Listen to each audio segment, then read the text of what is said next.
We're out hunting rhino, the big game that is fast disappearing from the planet. But this is not the brutal blood sport you might imagine. We're armed with giant syringes and powerful opiates at this, the most contentious end of the conservation debate.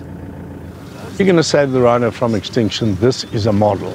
John Hume is a rhino farmer, the biggest in the business, and it's harvest time as the first of the day's targets is hit. It sways and staggers and finally succumbs.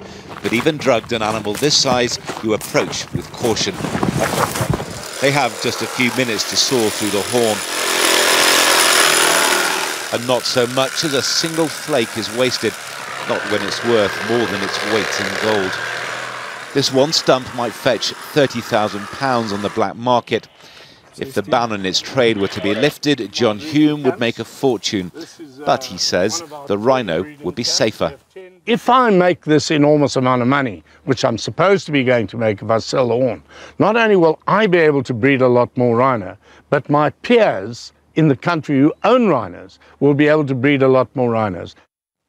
It might seem perverse to view an endangered species as a kind of cash crop, with the horn a plentiful harvest. And for sure there is big money to be made.